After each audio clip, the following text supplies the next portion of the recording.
all like-minded nations are seeing a change in their strategic environment, challenges to the rules-based order that have been essential to the economic prosperity and safety for many decades. All of them are answering that series of challenges in ways that are unique to their nation's requirement, but I think commonly by reaching out to strengthen partnerships.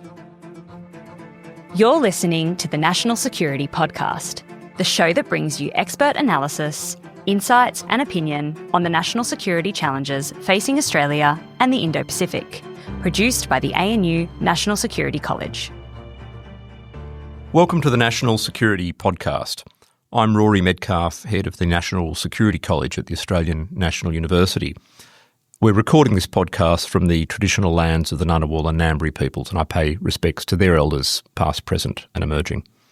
It's a great privilege today to welcome a very special guest to the studio, the Chief of the Australian Defence Force, Admiral David Johnston.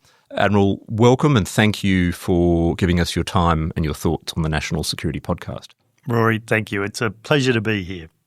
So we're recording today at a time where not only is there momentous challenge and change in the international strategic environment, but most specifically, time-stamping today's conversation, we've just seen the Australian Prime Minister, Anthony Albanese, in the United States, in the White House, having a very important meeting with the President and the leadership of the United States, and some very clear messages emerging from that on AUKUS, on the shared strategic challenges and opportunities we have. So I'd like to come to that a little later in the conversation. But before I do, I'd welcome it if you could share with our listeners a little bit more about yourself. You were appointed Chief of Defence Force, I think, last year, July 2024. Yes. We're now recording in October 2025. And of course, this is a culminating point in quite an extensive and distinguished career in the Royal Australian Navy and Australian Defence Force, going back to, I think, the 1970s, the dim and distant 1970s. There have been some very impactful events and decisions that have shaped Navy, the Defence Force, Australia's strategic environment in that time. But I'm interested in a little bit more about yourself first. So how did your career come to be an apprenticeship for this job? Yeah, Rory, thank you. You're right. My career did start, I was described a little while back as a Cold War warrior, which I took slightly offensively until I gave it some thought. And of course, that's where my career did start. I joined in 1978. That's, we would say, the latter part of the Cold War, where state-on-state conflict was a very real feature of the environment that we were in. I think shortly after I joined, the Soviet Union invaded Afghanistan, and that has consequences that I might return to. So that start point of being in an environment where state-based conflict and competition, of course, is very much where we find ourselves having to address now. And it's a long circle to arrive back at a similar geostrategic environment. In my own career, I'd say some key events would include the first Gulf War. I'd been in the Navy at that stage for 12 years. It was something of a shot across the bow in Navy terms of the reality of missile-age conflicts. It returned us from, I'd spent much of my seagoing time in the South Pacific and in Southeast Asia, for ships to be redeploying into the Gulf War environment really shook Navy to lift its preparedness and ability to operate in a genuine combat environment with genuine risks associated with it. Then we, like many, found ourselves dealing with the consequences of counterterrorism, particularly in Afghanistan, the rise of counterterrorism in Iraq, and then subsequently with Daesh. So the changing nature of how military contribution was expected of defence.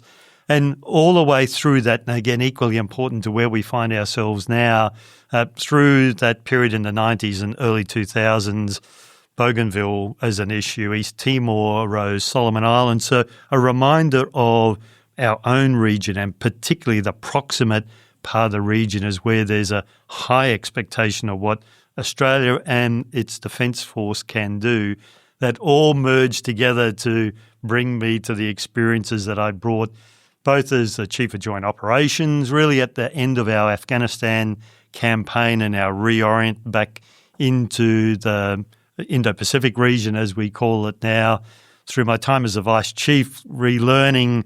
I'd done a capability job when I was a Lieutenant Commander, Major equivalent of what it is to try to do force design for the future, or helping for the type of responsibilities that I perform now. And of course, whole of government as well. I mean, Border Protection Command and really engaging with all the other agencies of the national security community. And I guess throughout this career, whether it's individual role models or whether it's qualities of leadership, what's inspired you?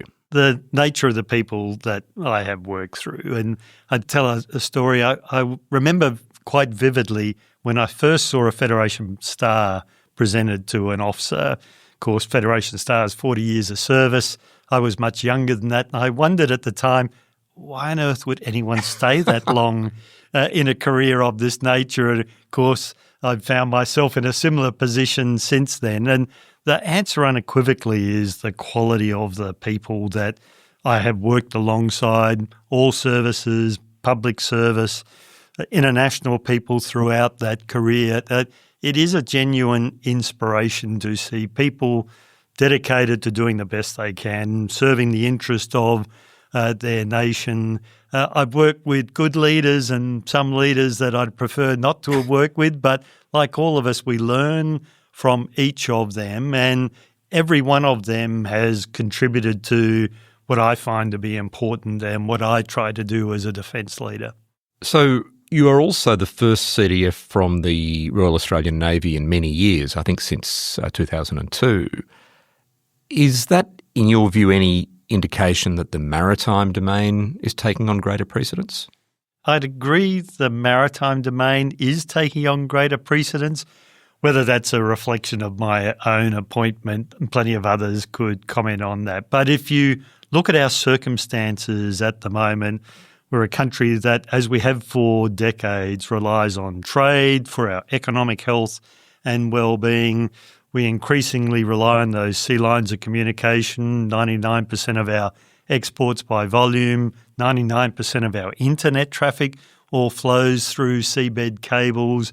So the maritime environment is essential to our national well-being. In defence terms, of course, to move into those locations, you're either by ship or sea if you are offshore. So it is critical to us, and you see that reflected in our strategy, in our investment program, 38% of the integrated investment program, our capability plan is into the maritime environment. But that doesn't mean Navy. It is, of course, Navy through the nuclear-propelled submarine program, acceleration of the Megami frigates is a beneficiary of that. But the uplift in Army capabilities that are relevant to maritime, the amphibious capability that Army will introduce, the introduction of long-range fires that has a maritime component to it, and therefore similarly getting the profile around maritime surveillance. We had a new P8 arrive to join the fleet, stand-up of a new P8 squadron just within the last week. The Triton, our first really significant uncrewed air system entering our inventory. So you can see the strategy has a heavy maritime influence to it.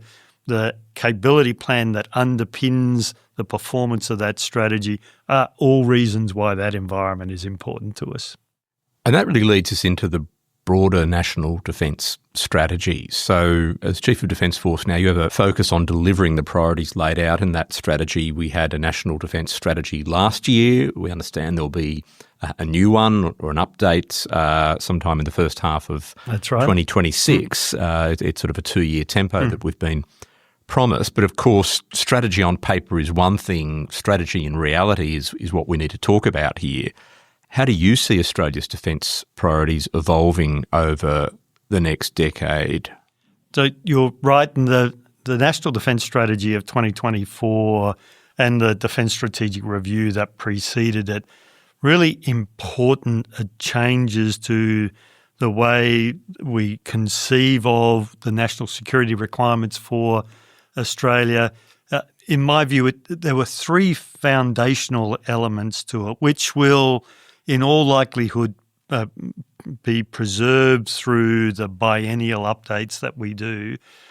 When I talk about why NDS 24 is so important, it emphasised three things that I draw on. The focused nature of it, and I think we had come, and my early comments to you, from a defence force that was required in part to be a jack of all trades, everything from supporting counter-terrorism operations in Iraq or Syria or in Afghanistan through to our region, to a very clear focus on the geographic region that was of most importance to our country and the types of missions that we might perform in it. So the focus was key. The integrated component I saw as highly valuable, and I'll take just a moment to explain it, but it was an expression not just of the three services coming together, which we had customarily called the Joint Force, but with the rise of two really important warfighting domains, space and cyber, you're talking about more than just the three traditional services. And I've always valued the N part of an NDS, which is the national component. Integrated also means bringing together our other partners across government, not just the security partners, but realising those linkages into the economy and trade and health sectors, all of which are vital for Defence Force that may need to increase its capacity or deal with conflict. So the integrated is fundamental, and the international partnerships that we might come to talk to are a core element of that. But perhaps the final one, which equally it's taken, in my view, some conceptualising of defence to be able to understand it well, is the view of time. So NDS 24 introduced the three time epochs, first one to 27, second out to 2030, and then beyond 2030. What it did in our system was indicate that we need to value time differently than we had in the past, and that in that very comfortable environment where warning time was beyond 10 years, there's a lot you can do in 10 years. But when the strategic challenge is what might you do in 2 or out to 5, you really have to think about what you are prioritising, how ready you are today as well as the months and years ahead, and shift everything from our training regimes, our acquisition approaches, our relationships to accommodate a very different sense of urgency that brought. So your comment then, yes, we're in a 2-yearly cycle. I would anticipate that there will be an evolution, but not the substantive step change that we saw in 2024. The wonderful part of a 2-yearly cycle is we look at what's changed in the environment. We can update our view of technology, what's relevant, what's become less relevant, and blend those two together with a new strategy. And that's what the 2026 outcome will lead us to. Can I take that a little bit further? Because I think it's really valuable that you've illuminated the challenge of effectively a lack of warning time. You know, for the benefit of listeners who may not have followed the theology of Australian strategic policy over the last few decades, of course, the concept of 10 years or more of strategic warning time, I think, came into the thinking in the 1980s when it was pretty clear that for a potential adversary to prepare to be a major threat to Australia, we would have significant warning time. We would have time to really change our strategic settings, to invest and so forth. And that is not the case anymore. There's a very clear admission from government that is not the case. In specific terms, rather than in those sort of general terms about, you know, acquisition and training and so forth, in specific terms, what can you say about what we have and how prepared we would be for the kinds of contingencies that could arise in the next few years? So I am upfront, I'd say, very confident in the type of defence force that we have. But it is true that set of demands around time introduce a different set of priorities, and you can interpret that well through the actions that we are taking. The approach to increasing our guided weapons capacity, both through sovereign production and through offshore acquisition. One of the luxuries that you have when warning time is something like 10 years you can manage the risks in your inventory, recognising that weapons have a shelf life, they can get superseded by technology, so you can draw down on your holdings with the comfort that you have time to increase them. We're in a time where we need to increase them. So our approach to guided weapons is an example. We have to lift our logistics capacity. The tempo of the force is very quickly determined by how much fuel do you have? What are your spare parts inventory like? Can you get those key items to the locations where you wish to operate from? The northern base infrastructure enhancements are a complementary component of that. We know that to get the reach that we would need into our region operating out of the north has both great abilities to project force. It's also good for dispersal and our ability to move the force around to present challenges for anyone who might target that force. But that means we have to, in the short term, uplift that northern infrastructure so it offers us the flexibility that we would be seeking. People are another component. If you've got a force that you have to worry about in 10 years, you can carry risks in the number of people that you have. Well, you've seen a lot of effort by the government, supported by Defence, of how do we change our retention of people in service, how do we improve the recruiting into service in order to bring that front loading of people to meet that increasing target of workforce that we have. Of course, the strategic environment we're in is one where Australia is not alone. We are facing, I think, threats and risks to the regional and global order that we've become accustomed to. Some of that, a lot of that really is from, I think, big uncertainties about how great powers are going to behave. It's unilateralism, it's nationalism, it's rivalry. I think the visit we had to our part of the world by the Chinese Navy earlier this year was quite a bracing wake-up call, I think, to a lot of the population to realise that China, for instance, can reach our region, I think, with substantial military force, if I'm not mistaken. But of course, at the same time, we're not the only country facing these challenges. And it's been, I think, a truth about our regional environment for a long time that Australia's interests are vast, our capabilities are more limited than our interests. We've relied on partners and allies throughout Australia's modern history. How does that approach hold now? And I'm not talking only about the alliance with the United States, which we might come to in a bit more detail perhaps at some point, but how does Australia balance that alliance with its volatility that we've seen in the media in recent times, with other relationships, with regional powers? I think Japan stands out for me. India, of course, is a rising force. There are powers in Southeast Asia. How do we balance all of those relationships, and what do we extract from those for our defence?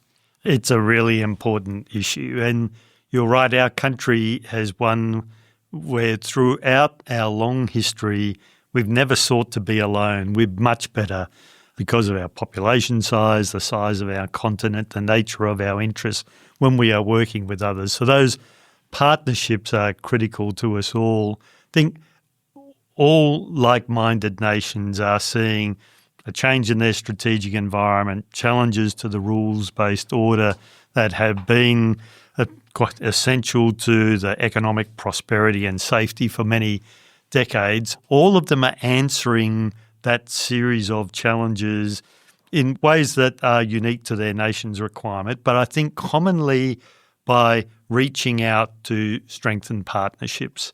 And I see it particularly acutely in the last few years now, but if you look at the Papua New Guinea Treaty that was very recently signed by our two governments, the work in the South Pacific. I was in Jakarta last week where we are working together to implement the Defence Cooperation Agreement that was agreed last year by the Australian and Indonesian governments. Relationship with Japan, which is accelerating at a pace that is quite remarkable of shared interest between our two nations, from economic structures through to the defence relationships between the Japanese Self-Defence Force and the ADF. Singapore being key to us, with the recent visit of the Prime Minister really reinforcing some of the defence and security outcomes. So when you look across each of these, and India I should have included as an increasingly important partner to us, all of the nations are looking both bilaterally and multilaterally at where our interests coincide, and increasingly we are seeing very fertile grounds where those interests are around how do we make sure we have a common understanding of the environment, our information sharing, the linkages of our industrial bases together to be able to enhance general capacity. I'm really delighted to see the way other nations are embracing the opportunity to work with Australia and genuinely looking forward to how can we make these partnerships of mutual benefit to our countries. The benefits do vary, though. I mean, the way I look at it, the partnership with Japan brings strategic weight, whereas I see a lot of the partnerships closer to home, including a formal treaty alliance with Papua New Guinea, but a lot of the engagement in Southeast Asia more is about bringing strategic depth than strategic weight, if I can be a bit sort of theoretical about that. How do you differentiate the value of different partnerships? And I would like to focus on Japan there. What does Japan bring? Very early in my career, I did work with the Japanese Naval Task Group and admired their precision for weaponry firing and the discipline that they brought to their naval operations. Where Japan's interest in our relationship have evolved since then are a recognition that some of the risks that we see acutely emerging in our environment are shared. They present themselves differently to the two countries, but they do present to both countries together. So our strategic interests are more aligned than I have seen in the last few decades. And that is waterfalling down through to the nature of activities that we are doing. The Megami announcement, of course, made on capability grounds, but a very healthy strategic relationship benefit to it as well. And they'll be coming at relative speed, right? 2029 is the planned delivery of the first of the frigates, a rapid introduction into force for a major capability like a frigate. But you even look very recently to Exercise Talisman Sabre here, the largest Japanese contribution that we've had. They fired their surface-to-air missile, first time in Australia, second firing of a surface-to-surface missile off the south coast, amphibious elements participating in it. So they're looking to do significantly more with us in Australia and Australian forces in Japan. We've had F-35s operating there. The destroyer HMAS Brisbane has just completed a substantial maintenance period alongside in Yokosuka. So you could see from strategy alignment right through to tactical force cooperation and the way we conceive when certain scenarios may arise in our region, how our two nations may contribute or complement each other in addressing those risks. And in another category, I mean, you've mentioned the Puk-Puk Treaty, the alliance with PNG, but it's also interesting to see Australia really stepping up its engagement with the Philippines, close to those international waters of the South China Sea. How do you see our advantages and I guess also obligations in relation to those two partnerships? So if I start with the Papua New Guinea relationship, and I had the great pleasure of being in Port Moresby for the 50th anniversary of independence celebrations, and it was genuinely a joyful event, but in that wonderful way of two countries celebrating, not a colonial power being removed and an independence movement standing up. It was a genuine bilateral celebration of a key event.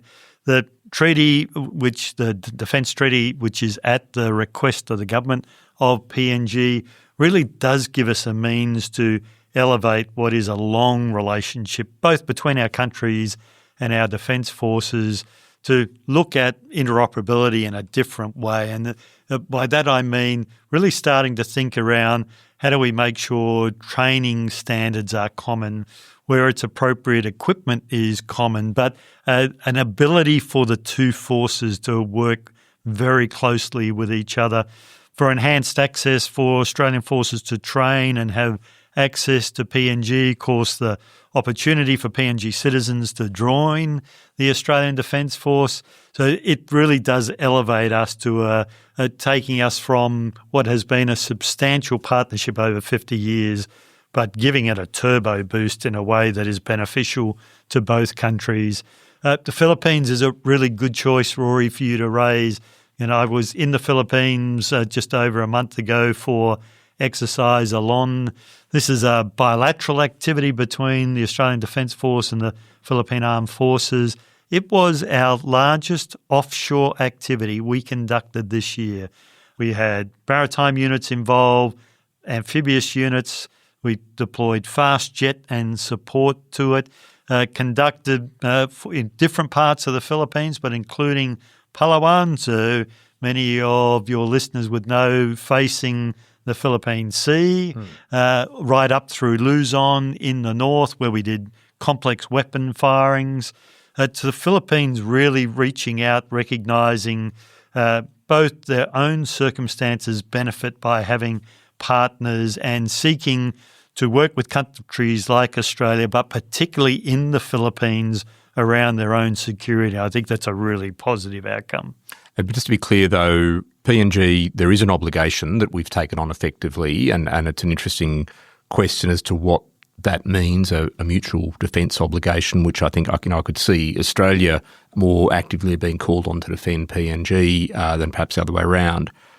Philippines is not a treaty in the same sense. Philippines is a partnership, but in a pretty turbulent part of the region at the moment. So just any thoughts on the obligation question? What are the obligations that we're getting ourselves in for? The Philippines, you're right, from a defence perspective, we have the Status of Forces Agreement, which enables that two-way movement of defence forces, but quite different to the circumstance that the PNG Treaty or the Pukpuk Treaty gives us, where an armed attack on either country is now recognising as having security consequences to the other country, which does bring an obligation for consultation for it. So there is differences between the two, and the proximity of PNG and its inherent nature to our own national security is a self-describing example of why that is important to us. But all of them are important partnerships to us. So we will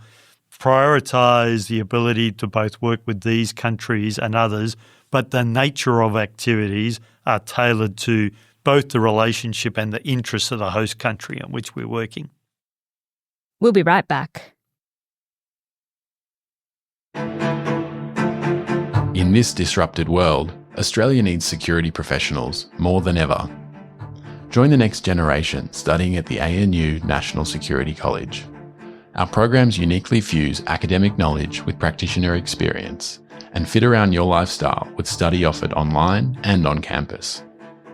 Follow the link in the show notes for more information about programs and scholarships. The ANU National Security College. Engaging minds for a secure Australia. So as I mentioned, we're recording this literally on the day where the visit of Prime Minister Albanese to the White House has been reported. It's in late October 2025. It looks very good from an Australian national interest point of view. It looks like we've got precisely what we need for certainty on the AUKUS program in particular, also the critical minerals deal, which has a defence set of implications, of course. And since we're having this conversation now, but I know we won't release the podcast for a number of weeks, I'm certainly not asking you for running commentary, but what could you say about the meaning that you draw from the announcement in the White House today on the longer arc of cooperation in the Australia-US alliance and the importance of that alliance for our interests? The meeting does look to have gone very well, and it was... we were always confident that the strategic rationale for the AUKUS, particularly both the submarine component and the pillar 2, the innovation element of it, had a very strong rationale that was in the interest of the three countries, including very much the United States. The US does remain our principal security partner, and I think the outcomes of the meeting are a reflection of just how close that relationship is and how important it is to Australia, but to the United States as well. Of course, that does reinforce to us that we as a country need to continue to take responsibility for our own security, to be a valued contributor to those areas of complementary interest that we have to the United States, and the rules-based order, the US presence in the Indo-Pacific, all important to us. But I think a very pleasing outcome from what we've been able to see from the media reporting, and gives us that good foundation to continue, particularly the work in the submarine program and the efforts that enable us to have been on track for that transition to a nuclear submarine force in the increasingly near future.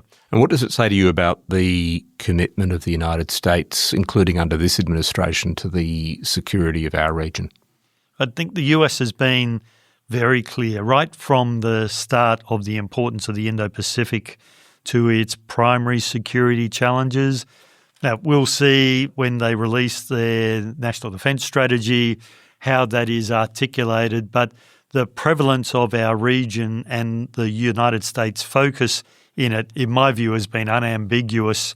It's to Australia's benefit that the US has that strong strategic focus on the region, and it just enhances the nature of the relationship between the two countries. Now, your job, of course, is to preserve peace by having a defence force that is prepared for conflict, prepared for war. And there are wars raging in the world. As we speak, the conflict continues in Europe, the Russia-Ukraine conflict, the conflict really driven by Russia's brutal invasion, unjustified, illegal invasion of Ukraine. We've seen, in a horrific way, a laboratory for the future of war over the past 3 years on the battlefields of Ukraine. What lessons does that conflict hold for the Indo-Pacific and for your thinking and planning about Australia's defence needs? The Russia-Ukraine conflict, and I would just reinforce your view of illegal, immoral, devastating for the Ukrainian community, and clearly of concern both to the European community, but has consequences that are global in its nature. We have, as you would expect, and the next National Defence Strategy will be the beneficiary of some of the work that we have done at looking at the Ukraine conflict, everything from the strategic nature of that conflict through to its tactical execution. And there are a few really good examples, and some of them used a lot in public commentary, the use of uncrewed systems and asymmetry, and of course drones in drone warfare has great public profile to it. We're looking at all of the insights that we can gain. Perhaps some of the less obvious insights, but no less importance to us that we draw are the rapid innovation cycle that we have seen in a 3-year conflict in Ukraine, of how quickly capabilities are developed and then counter strategies. We watched in the early part of the Ukraine conflict as the use of drones rose, then the countermeasures to drones quickly tried to match it. That meant that disrupting drones by electronic means became less prevalent or useful as drones controlled by optic fibre were introduced. So I think the cycle, and it's been described to me, cycle for innovation is measured in weeks. So that brings a mindset that we are seeking to absorb and adjust to. There's quite a remarkable relationship between the defence forces and Ukrainian industry. Ukrainian industry people going to the front line to see the employment of equipment, to understand how it might need to shift, and similarly defence people working in factories alongside designers. There's a linkage there that I think is really important to us. The electronic spectrum has become really key again, of both its ability to be used and disrupted, what that means to command and control, your ability to deploy forces at range or disrupt an adversary's actions. So all of those are a part of the melting pot that is entering into what we're observing. But we haven't limited our views to those. The recent conflict between India and Pakistan involving near fifth-gen capabilities being used in a manner which gives insights to the employment of those capabilities and, of course... Including Chinese capabilities, I should note, on the Pakistani side.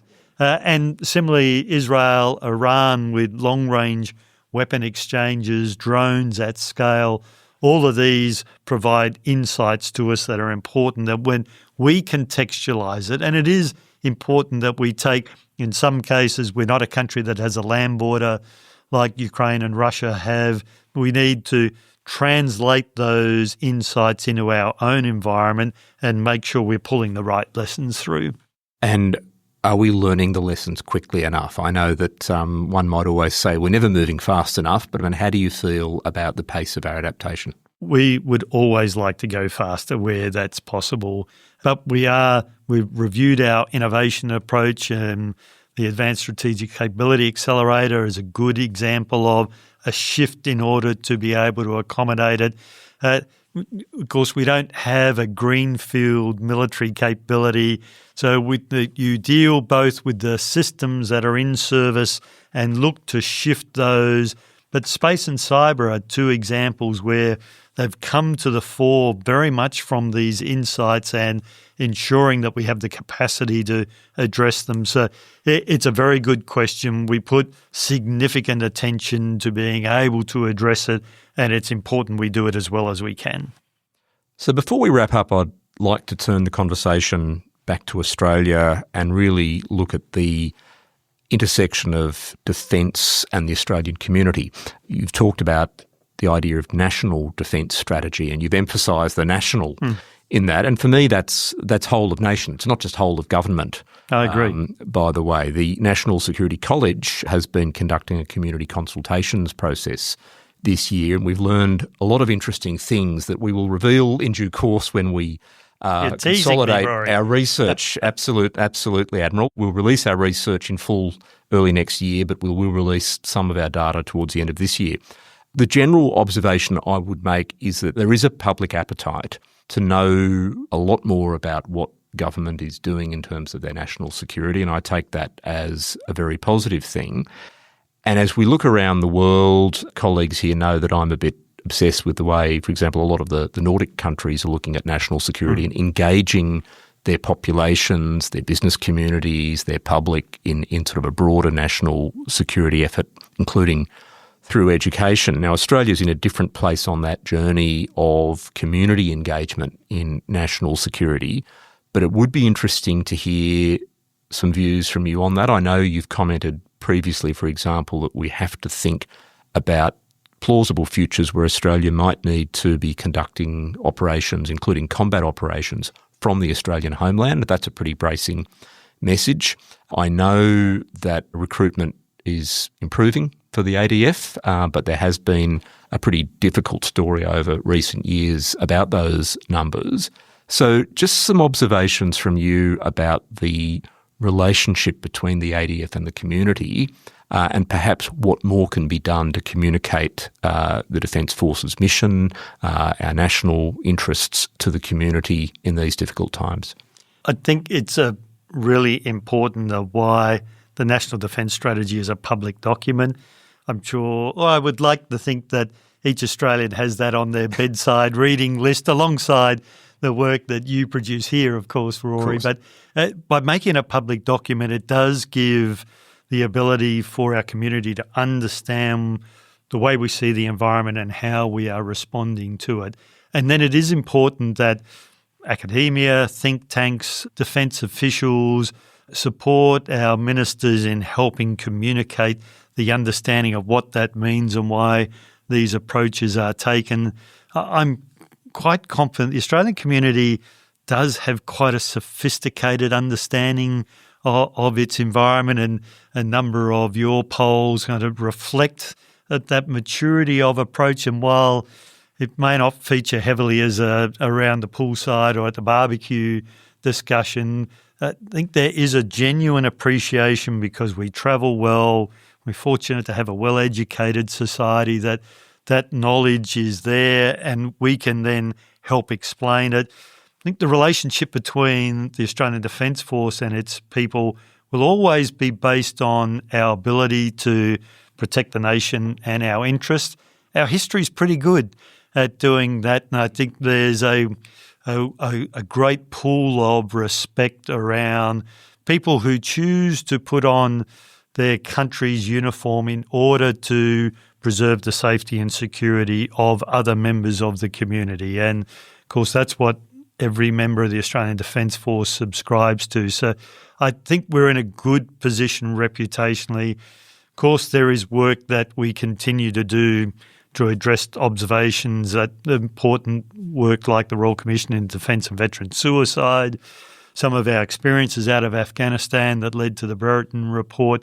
So we are working still on that, ensuring that trust and confidence is there. But I think when the community has needed us in recent times through floods and fires in our countries during the period of the COVID pandemic, perhaps rare occasions where they get to see Defence Force operating inside their own community.